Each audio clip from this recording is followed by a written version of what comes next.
But I feel like when we hear about foster care and how hard it is to be a foster parent, like I actually feel like to have staff like you have, to have this, I'm sure the systems that you have, the structures, the training could actually be a better environment potentially for these boys. Yeah, how would you describe, I guess, the care that you're able to offer within Morningstar? I can talk about that a little bit. Part of a criteria for a child to be here at Morningstar, they either have to have the autism diagnosis or they have to have an IQ. We have an IQ range of 40 to 80. I'm not sure how many of you guys are familiar with the IQ range, but that's pretty low, right? So on top of that, they also come to us with, as Josh mentioned, the trauma, and they each have been abused or neglected in some way. So we see a lot of different types of behaviors, negative behaviors from these boys. And because of that, we have to have extensive training. Hello, welcome to the Simple Charity Podcast. I'm your host, Brian Grosso. Thank you for being a part of this listener community as we learn to love generously like Jesus. On this episode, I interview Beth Vanderbeck and her team at Morningstar Children and Family Services, a nonprofit that serves boys from foster care throughout the state of Georgia at their residential facility in Brunswick, Georgia, which is close to St. Simon's Island, south of Savannah. The boys that Morningstar serves are from all over the state, and their ages range from 12 to 21, and they also all have developmental delays or complex care needs. Morningstar has over 100 staff members and serves hundreds of boys annually. I'm also joined on this episode by Emily Jang, an impact analyst with us at Simple Charity. And Emily and I found this conversation not only informative, but emotionally moving, learning about the work that the Morningstar staff is doing to sacrificially and redemptively serve these boys. As always, this is your podcast, so please send me your thoughts, your questions, and suggestions at Brian with an I at simplecharity.org. And please take a minute to rate and review the show on Apple Podcasts and Spotify. This really does help get the show out to more listeners, so thank you for taking a few seconds to do that. We're so glad you're with us today. Hi, my name is Melissa, and I serve as a Simple Charity philanthropic advisor to individuals, couples, families, foundations, and family offices in the Raleigh-Durham, Chapel Hill area of North Carolina, but also to clients around the country.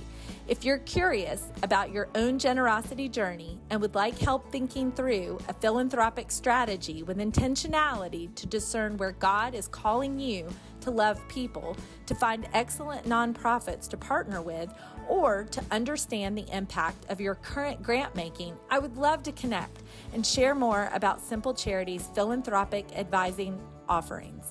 You can connect with me at Melissa Hall at simplecharity.org. That's Melissa Hall at simplecharity.org. And you can learn more about us at simplecharity.org. That's simplecharity.org.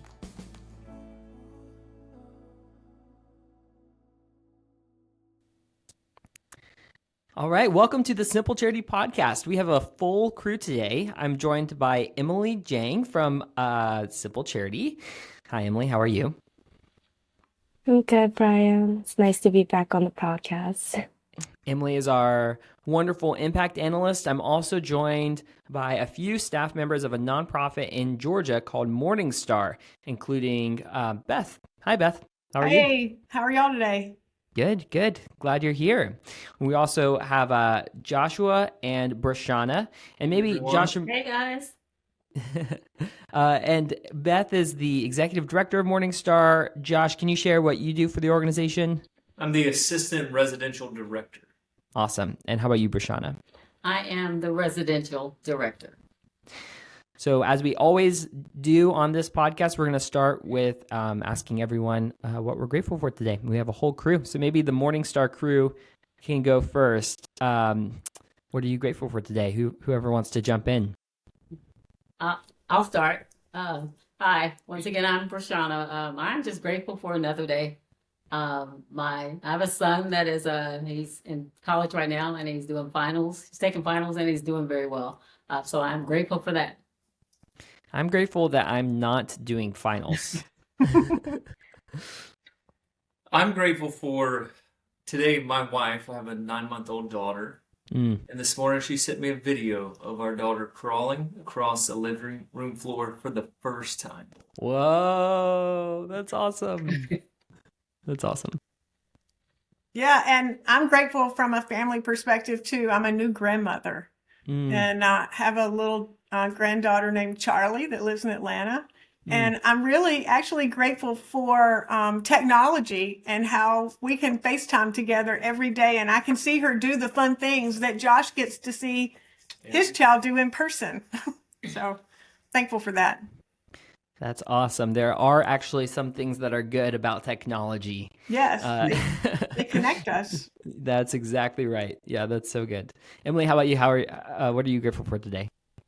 First of all, congratulations on everyone at Morningstar. That's like so wonderful to hear. I think I'm grateful for art and literature. I got to visit the release party for my school's Christian Thought Journal, and I have a copy right here. But it's really cool, and it was just really encouraging to hear and see all this writing and art and design that comes out of just people thinking and people walking together in faith. So it was really cool to see and just enjoy. That's cool. The Emory University Christian Thought Journal. When I was at Duke, I actually helped start a Christian Thought Journal called Crux. I don't know if it's still around. I think it might have died.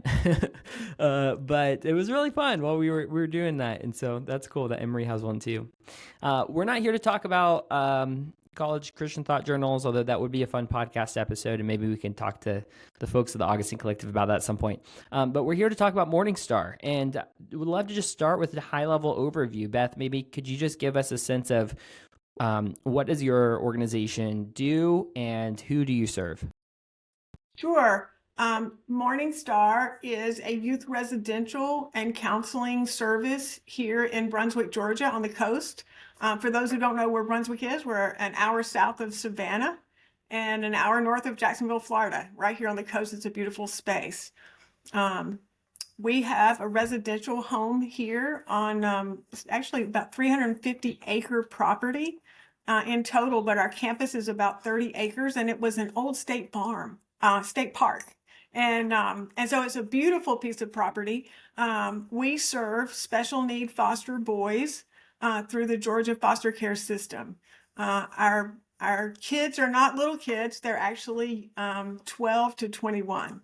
And we can serve up to 50 students here on our campus in our residential program. And then we also have a counseling program here. So we provide home as well as healing, is what we'd like to say, for kids in the foster care system and in the communities that surround Brunswick. And Beth, what was your journey like to Morningstar? Can you tell us a little bit about how you came to the role that you're in now? Sure. It was very unexpected. Before I came to Morningstar, I was doing independent consulting work. I used to say I had a great boss, worked for myself. And I traveled across the country and worked with a lot of ministries and nonprofits in different capacities, but mostly in staffing and leadership development and some fundraising areas. And I had begun praying a couple of years before I became an empty nester about what my work might look like when I become an empty nester. Was I going to continue to grow this work, or was I going to maybe do something different? Funny, I've realized that God doesn't answer things so quickly. And so a couple years goes by, and I have to admit that I wasn't a very good listener for the answer anymore, even though I had prayed about that. And I was asked 3 times by one of Morningstar's board members if I would consider coming to Morningstar as their CEO. And I said no. I said, I have a great job, and my company's doing great, and I'm very busy. But circumstances led me to come out to the property for another reason and to see it. And I was overwhelmed by the size and the scope and the need. But also I met some of the staff here, and they were so excited about what they were doing and very positive about it.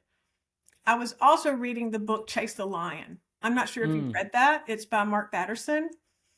It's written on a verse in 2 Samuel that says, Benadiah chased a lion into a pit on a snowy day and killed it. And the book is full of sort of what I call the foolishness, the foolish stories of the Bible, all the foolish things people did, like building an ark. And so I started to feel this sort of tug toward Morningstar and to at least find out about it. And I called some friends around the state that were more familiar with this kind of work because I wasn't. And I had 3 different people tell me how foolish it would be if I came to Morningstar. You know, do I really want to give up working for myself to come into an office, to come into a campus, to having 100 staff, to, you know, learning something new? I ought to be headed toward retirement.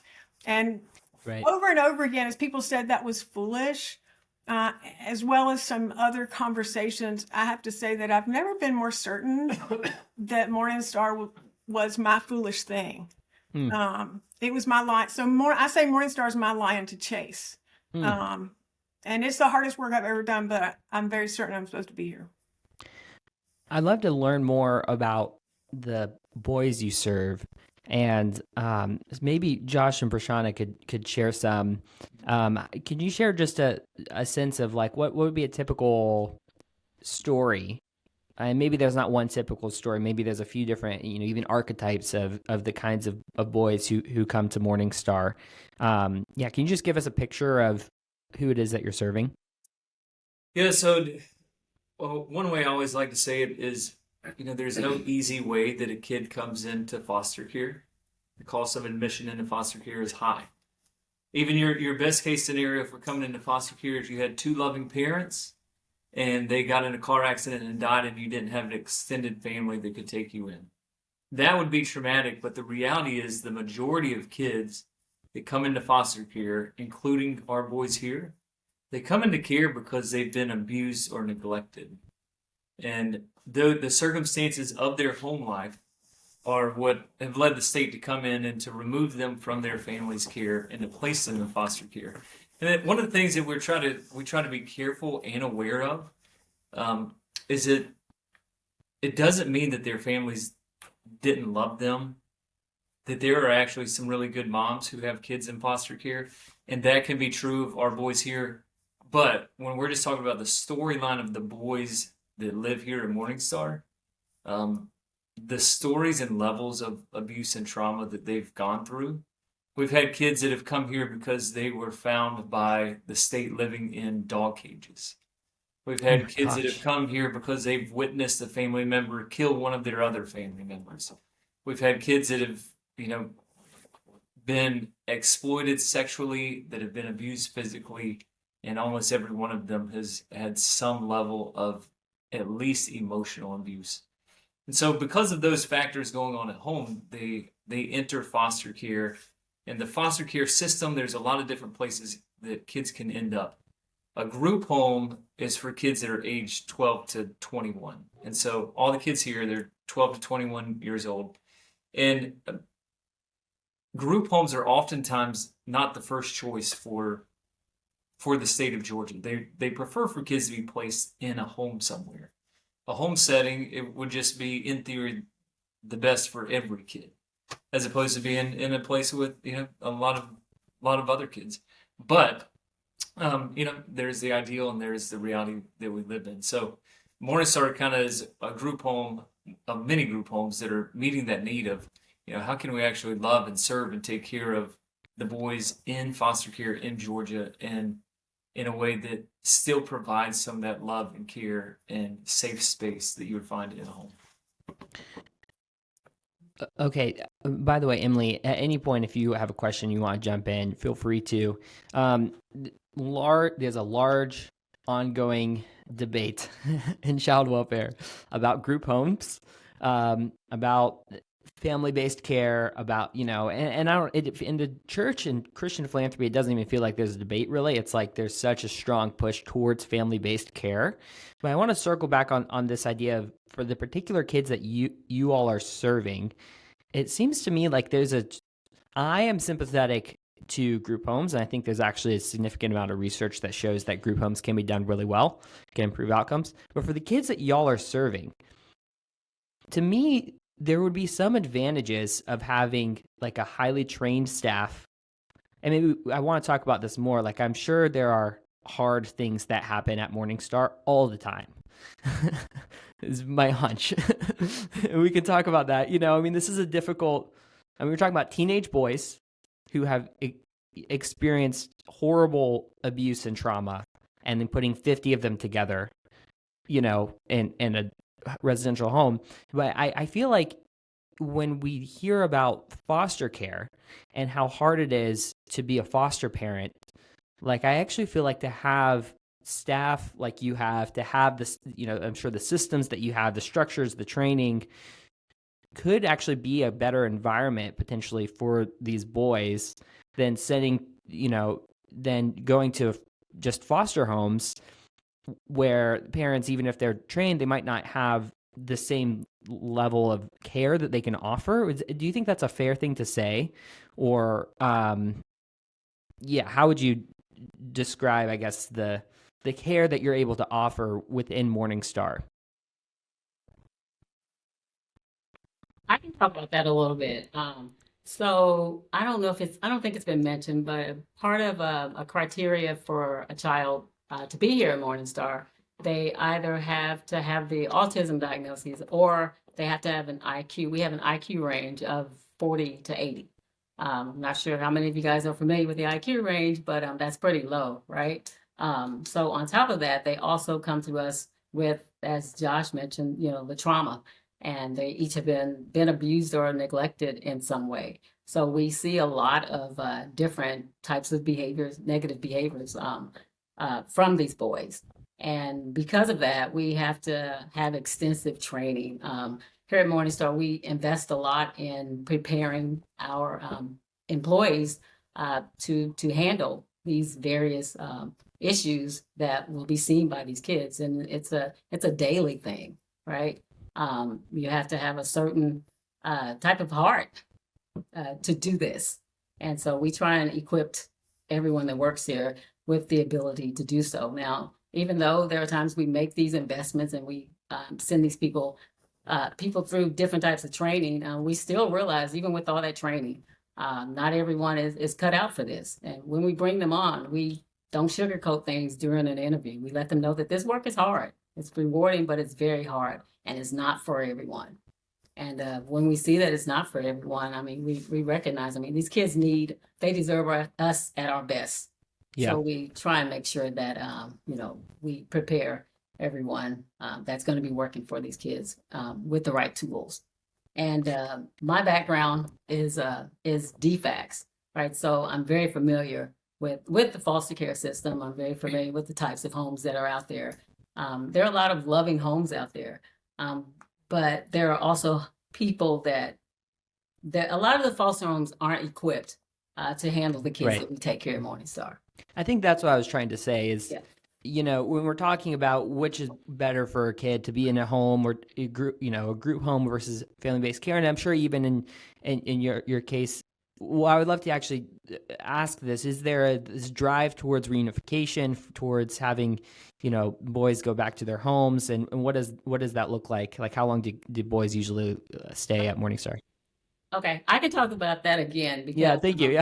When a kid comes into care, through DFACS care, the very first thing that they almost have to do is to say that it's reunification with the family. That's the very first thing that they do. And so it's a series of, it's a process. And about every 6 months, they revisit the case in court, and they can kind of stay where they are as far as the levels that they're on, but they try and move towards other things, be it adoption, foster care, or things of that nature. But that's referred to as a permanency plan. And so the initial permanency plan, it's always reunification with the family. But unfortunately, that's not always the case. And that's how a lot of the kids will end up at places like Morningstar. So I can add to that. I can add a little bit to that too. One, to talk about that idea of group home versus a foster home. Morningstar, really, one of the things that I think is beautiful about this place is that there is a need. There's not a lot of foster homes that are saying, hey, I want to take in a 16-year-old with, with autism, or a 16-year-old with developmental disabilities. And so Morningstar kind of stepping in and being able to create this space. Next year is the 80th year that this campus has been a residential group home. It's really a beautiful thing that's being met. And to your point, that it is hard to find foster homes that have the training that is needed for that. So to be able to create a campus like this that provides training and that can have a bunch of boys that are in the same space in life, it's a unique thing, and it's really incredible to watch as you see boys be able to step in here and receive some of the love and supports that they've never been able to before. And in regards to permanency, like Brashana said, the majority of case plans start off with reunification with family. But I would say that here, the vast majority of kids do not end up reunified with family. Yeah, right. Especially biological parents. Sometimes we'll see the grandparents or aunts and uncles. Most of the boys here, I would say they end up remaining in care until they age out, and then there's a whole nother layer of conversation in terms of what services are available to 21-year-old men with some of the things that our boys here have. Hey, Brian, I want to share a story to your question. We had a young man here. He had just been here for a week or two, and he ran into Brashana on campus, and he said, I really like it here better than anywhere I've been. And I was so pleased that she didn't say, great. Instead, she said, why? Tell me why, Justin. Tell me why you like being at Morningstar. And he quickly listed 3 things. He said, I have friends here already. And I think that's a lost value of a group home, especially for special need kids, is that Justin moved into a cottage with 10 other kids, and he was welcomed, and he was the same, right? And he felt included, and he felt like he had friends within a week. The second thing Justin said is, I like the food here. Justin came from a Good home. for y'all. We have a great Feeding kitchen them well. team. There's They lots are of teenage Southern boys. cooks, and boys like to eat. They eat a lot. But Justin came from a home with food insecurity, and he often had cereal with water. And his joy at the abundance in our cafeteria, every meal that he received was great. He loves eating, and he's so thankful to the staff when he goes through the line. And the third thing he said is, I feel cared for here. I mean, that a child of 15, 16-year-old years to quickly articulate, I have friends, I love the food, I feel cared for here. And part of that feeling cared for our kids that's so necessary is we have a 24-hour staff. We have people awake, able to sit up with a kid at night if he's sad.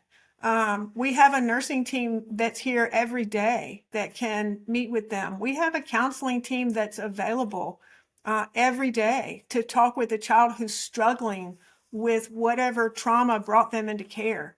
And those, even our kitchen deals with the dietary needs and issues of each child individually. They have caseworkers. They have care here at a level that is hard for a single family maybe to provide for an autistic child or a nonverbal child, or just kids that are struggling with their trauma. So I think that our team also works to help our boys learn basic living skills that will help them make it in a home if they return home, or if they are a foster home is found for them. So our hope is that we're helping prepare them for a next place, whatever that next place is.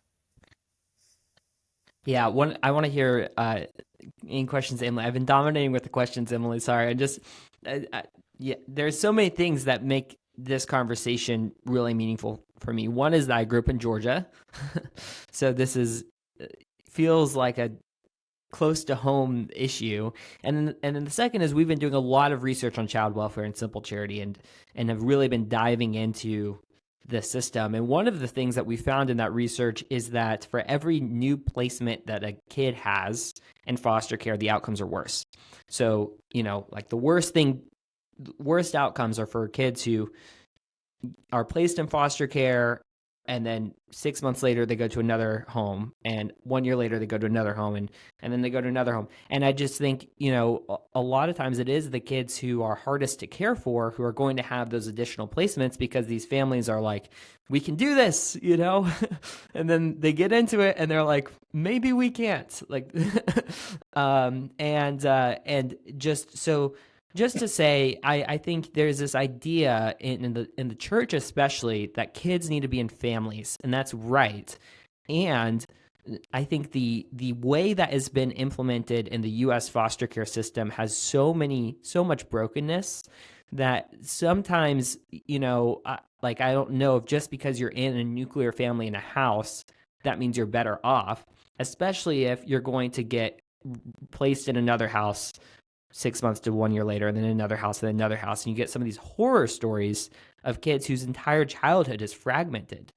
But I guess, sorry, Emily, I said you would get a chance for a question, but I do have a question here. And my question is, I do think kids need family. And I don't think that necessarily means nuclear family, 2 kids and a dog, American dream, that kind of thing. But I think I'm curious about if there's intentionality at Morningstar to have, to have something that feels like family, and is there a sense of hey, we actually want to have this deep relational kind of intimate relationships within our community, because that's something that kids need, and how you go about doing that when also kind of being a professional institution. Yeah. I'll say that whenever I do an interview with someone that wants to be a potential youth mentor, I will talk to them about people that are successful, right? And I'll make sure they know that success is not measured by how much money you have, right? But most people that are successful will tell you that they at least had one person, right, that motivated them, that inspired them. So what I say to them, if you are, given an opportunity to come and work here, come through the gates every day with the intention to be somebody's person, right? So that's the way that I say it to them, and that's how I am. I consider it an awesome opportunity every single day to come in every day and try to be somebody's person. Yeah, I love that, Prashana. And I'm thinking of a study that we came across in our research that basically said exactly what you're saying, that if a kid has a stable adult figure in their life, doesn't have to be their parent. Actually, it's sometimes better if it's not their parent, but stable adult person, the improvement in their outcomes is really substantial. Yeah, I'll add to that too. One of the trainings we do here, it's a model out of Cornell University. It's called the CARE model, and it looks at just different dynamics of a kid, and especially in a group home setting like this. But one of the quotes that we've loved from it is that every kid deserves an adult in their life that is absolutely crazy about them. And that right there, I think, embodies a lot of the tension that we walk in here. My kids have 4 kids, and the thing that I pray for them all the time is that they may live their whole life feeling loved and feeling safe. Because if you talk about outcomes, you can look at any adult in the world. If they felt loved and safe their whole life, then what that means for them as they enter their 20s, 30s, and beyond, it is so much greater because of what they're building on. So our kids here, they have never felt loved. Well, their experience of love and safety is different than what usually turns into something fruitful. Sometimes the boys here, they think they were safe or they think they were loved. So what we're trying to do here with every decision we make is asking and answering those questions. Do these things make these boys feel loved, and do they make them feel safe? And so that's everything from the trainings that we put staff through. That's having staff have an understanding of trauma and how to deal with kids with trauma, having staff so they can understand autism and how to work with a kid with autism so that so that we can have some grace and understanding and patience as we see the behaviors from kids. And then as a part of all of that, we're trying to do things with kids. We've got a counseling center here on campus because we know that part of feeling loved and safe is working through some of the stuff they've experienced. We take kids on trips because we know that part of being able to be in the community and being engaged with friends outside of this campus is a part of feeling loved and feeling safe. That we have a cafeteria that makes good food and that they have plenty of it because that's part of that safety that's needed. And so in all the things, we have a fishing pond here on campus, and we have a swimming pool and a gym, and all those things aren't just there so that the boys are busy. Those things are there because we recognize that for every kid ever, they need to be in a setting where they can wake up and go to bed knowing there are people here that care about me and my needs are going to be met. Emily, please ask a question so I'm not the only one this whole time who does. I was just going to ask a question, actually. I think it was actually hard for me to think about a specific question because I think the point, Josh, you made about how there are a lot of things in theory, and then there's a lot of things that are ideal, but then there's reality.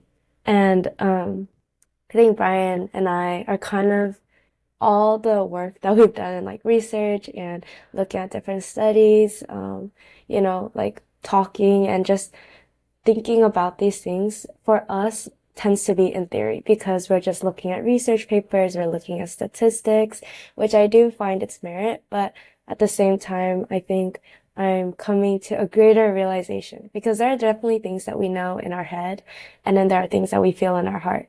But I think your point that there's reality really struck with me. And so I've been really kind of munching on that in my head and thinking through what does that mean for the things that we previously know versus how things actually go on in the child welfare system.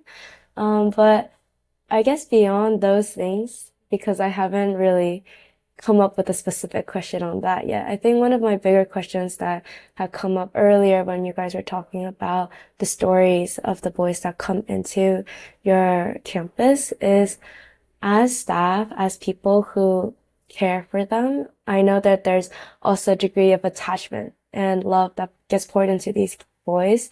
How do you navigate the weight of the emotional hurt and just I can't imagine that working with these boys every day, it gets any easier to understand their realities as well. And I think, anyone in healthcare, anyone in child welfare, anyone in the social system, they are fully human who I feel like degrees of hopelessness or impacted by the people that you are seeking to serve. So I guess my question for you is, how do you guys do it? How do you guys navigate and kind of also share the burden and the emotional weight that comes with the people that you seek to care?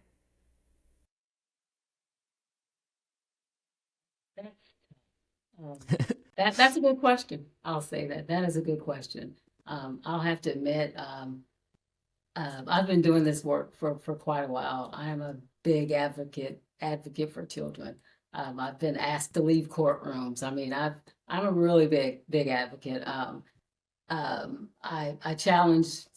will challenge anyone when it comes to the rights and proper care of a child. I'll say that I've spent many nights crying. It is hard to detach from your professional side of things to having a heart for it and knowing what's right for these kids. So I'm probably not the one to talk to.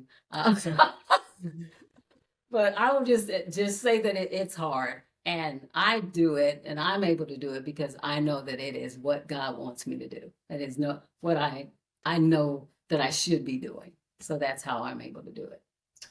I went to a conference a few years ago, and I asked one of the speakers a similar question to that. And he did work, not like this, but similarly in that it was a very heavy type work that he was doing.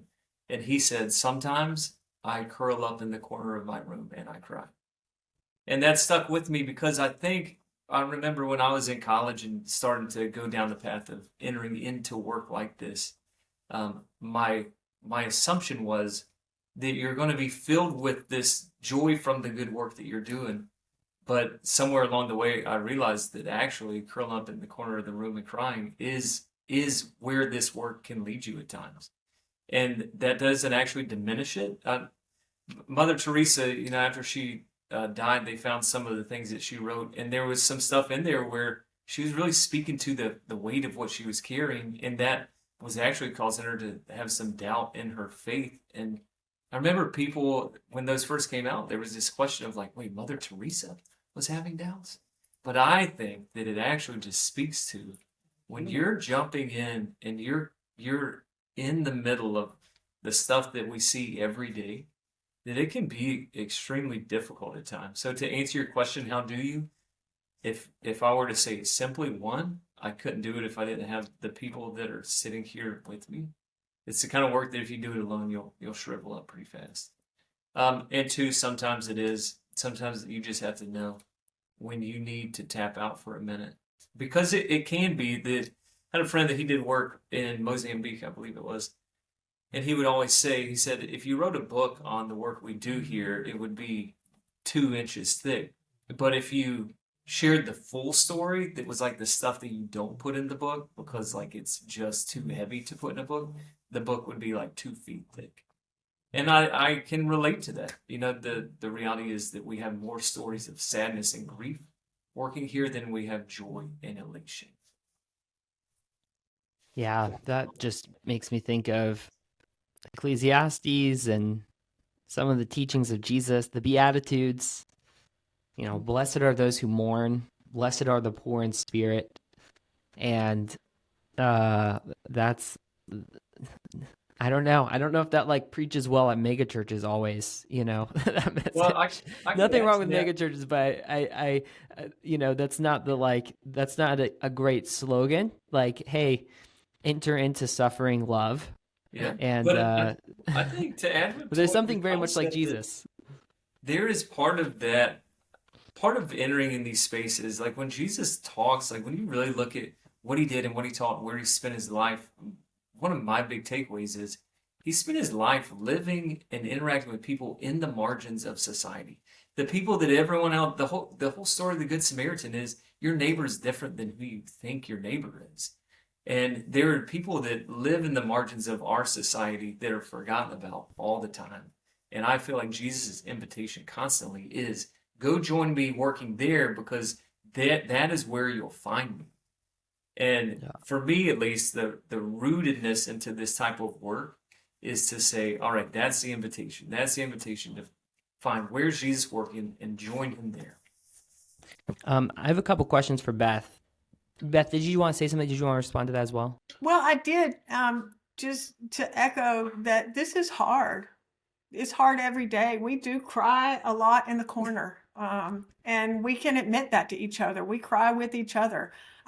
Certainly there are moments when our kids leave that, like any parent who's had a kid get married or go off to college, we think, oh, I hope they fly well, And but most of the time, you can't help but have your favorites because they've loved you or run across campus to hug you. And it is sad. It is sad to spend a year or 2 or 3 or 4 with a child and we raise them and to send them off to their next thing. We have all those same feelings that parents have. But I just wanted to speak into what Josh said about, the work that we do is in the margin and it's where we find Jesus. And I think in the 8 years I've been here, the hard part is almost what makes it rich and special for us from a place of faith, because this work has brought us all to pray more. Not everybody goes to a job that brings them to your knees. And I pray for 3 things every day when I come to campus: peace, protection, and provision. And I pray for those things differently based on what's happening here.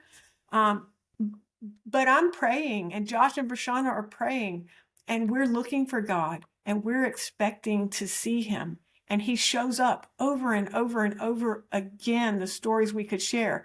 And we have those stories because we need him, right? And so there's a sweetness to doing something that's hard.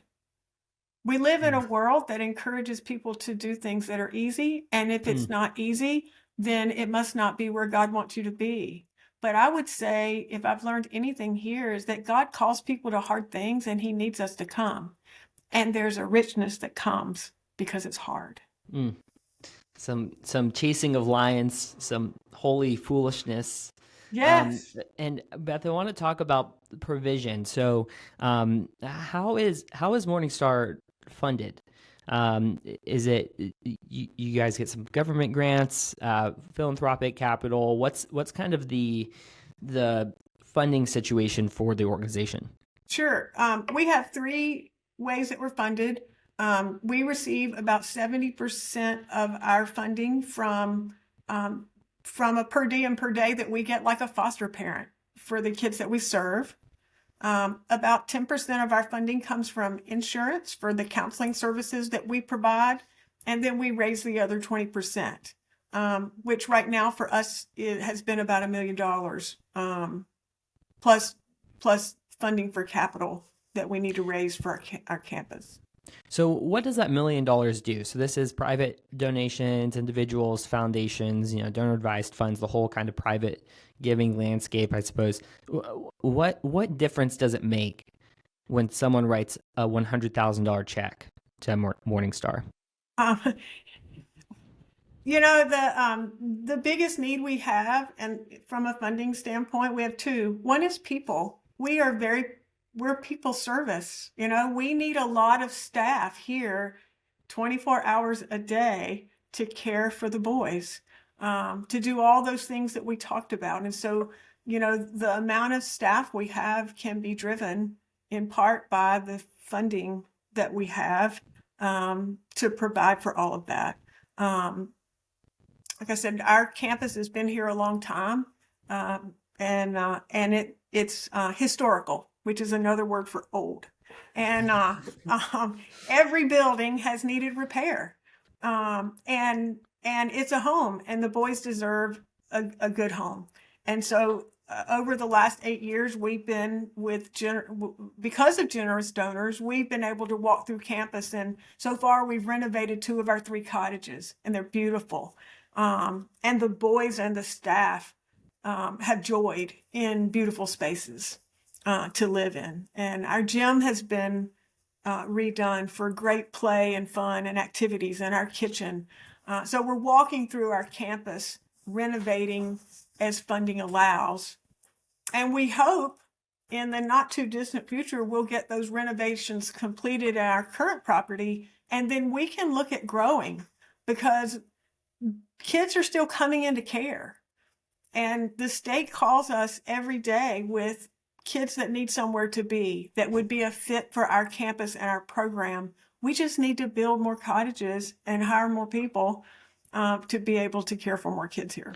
So you're saying no to kids who? Yes. Yeah. Yes.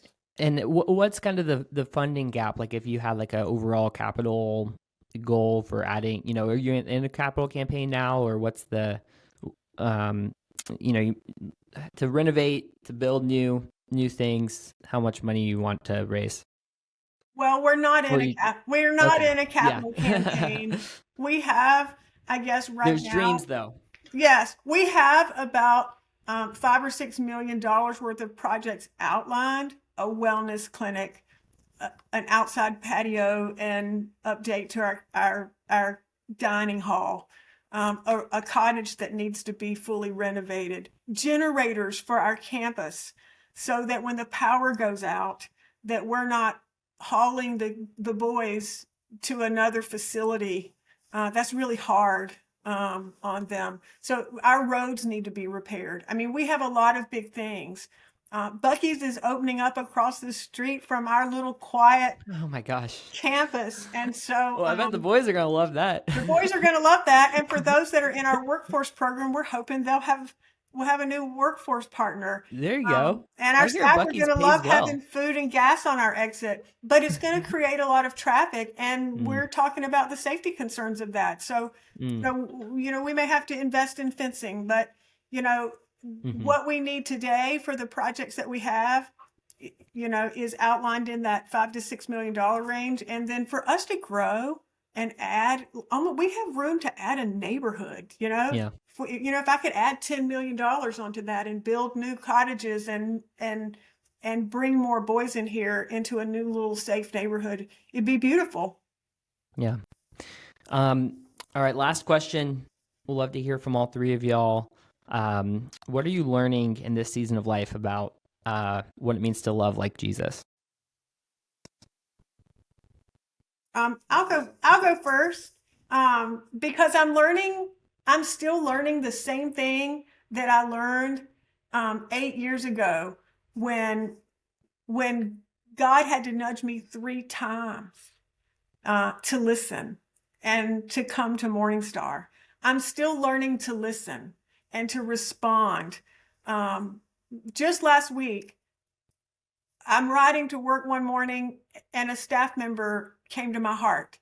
And I thought, we need to do something nice for her. She's really stepped up to help us in this gap. And she was on my mind and my heart, right? And then I'm in town running errands that day and I think, I need to run by the bank and get some cash. And I didn't do it. I said, I'll do it later. But I was nudged about it, right?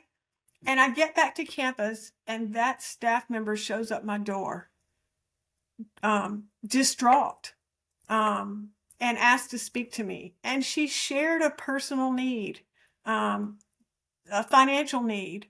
And I thought, good, all she needs is money, right? I mean, and that's how I feel so many times. Money, that's how our world works, right? But she was distraught.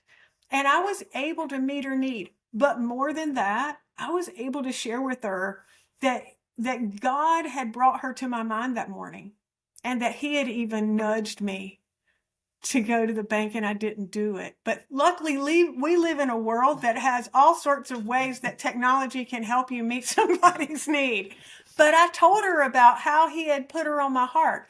And so the money was a beautiful thing to her and a relief for the help. But I could tell we both shared this little moment of faith together where we were deepened in knowing that God made that connection that day, right? And I walked away from it thinking, Beth, how many times does he have to teach you to listen? So I'm still learning to listen and to do in the moment. So it's a forever learning, I think. I agree. That's certainly true for me. I don't know. Maybe some people holier than me. They get there and they love perfectly like Jesus. Joshua, would love to hear from you as well. Sorry, Joshua, Josh. I go by both. Go by both. Okay. Justin, Or Justin. Josh. For me, it's one of those lessons that I also feel like I'm constantly learning and jumping into. It's clear all throughout the Bible. In some verses, it's incredibly clear that the invitation is to do justice and to love mercy and to walk humbly with your God. And in spaces like this, it's what we do. Our fight is for justice. Every day we're fighting for justice for these boys. And it is a fight for mercy, sometimes I need to find the mercy in me towards the people we're interacting with. And then it's walking with God. I believe, and I've seen it more and more, and I think it's really part of Jesus' invitation. To reference Mother Teresa again, she would tell people, they'd go to Calcutta and they'd see what she was doing there, and they would want to come be with her there in Calcutta. And she would always tell people, no, you have a Calcutta where you live. You go find your Calcutta, because the reality is we're doing foster care in Brunswick, Georgia. But there are people that are working with all different other types of people that are fighting for all other injustices that are happening in Brunswick. So it's like we all have this pocket where Jesus is working in different places. We get to do it right here. And I feel, and the thing that I see and the thing that I'm learning is that Jesus invites us into those spaces that when we go into the places that we fight for justice and mercy, we actually do find him. And in the same way that Jesus often said, hey, the people that you think know me, they're not the ones that know me nearly as well as the people you think don't know me. And the people that he's talking about there are the ones that are forgotten about. The kids that grew up in foster care. You want to see kids that show you what empathy looks like? Go watch these boys when they can tell that one of their friends is hurting. That's when you see what empathy looks like. If you want to know what it looks like to be fierce about loving somebody, look at these boys when somebody talks bad about one of their staff members that they love. And so when you're here and when you see it, you grow to recognize more and more. Like Jesus talks about that I'm already there, that he's not needing us to go fix the thing. He's actually just inviting us into the thing to fight with him beside it. And the more I do it, the more I understand how small I am in the thing. And it's more about like, hey, there's a much bigger picture at play. Just come be a part of it. That's the invitation. Come be a part of it. Yeah, thank you, Josh. And just to clarify real quick, so the boys y'all serve come from all over the state of Georgia, right? That's right. So you're based in Brunswick, but yeah, just to clarify, the boys come from all over the state. Brashana, take us home. I'll give you the final word. Right. Okay. So, in my walk in loving like Jesus, from and working here, a lot of times, as Beth mentioned, this is hard work, right? And it's hard for a lot of reasons. It's hard because you're challenged. Quite often, we're challenged with making decisions on what's best for the kids, right? And so when you know in your heart something that is right, but you're still challenged from all angles, God just encourages me. He encourages us to just hang in there, just to be still, to just continue the fight. And so that's where I find most. Sometimes it's most challenging, but that's when I hear God the most saying to me, I called you into this, right? This is what you should be doing. I've given you tools. Continue to fight. You can learn more about Morningstar at morningstarcfs.org. That's Morningstar CFS, which stands for Children and Family Services.org. The invitation to grow this week is to pray for the staff of Morningstar, for God to grant them resilience and strength in their service, and to pray for social workers in your hometown as well. Social workers are often on the front lines of serving vulnerable communities. So take a few minutes to pray for social workers. If you have feedback on this episode, you can reach me at brianwithanI@simplecharity.org. Thank you for joining me on the Simple Charity Podcast. Next time, I interview the founder of a nonprofit in Atlanta who is serving vulnerable mothers who are at risk of homelessness. I hope you'll join me as we continue to learn to love generously like Jesus. Have a great rest of your day.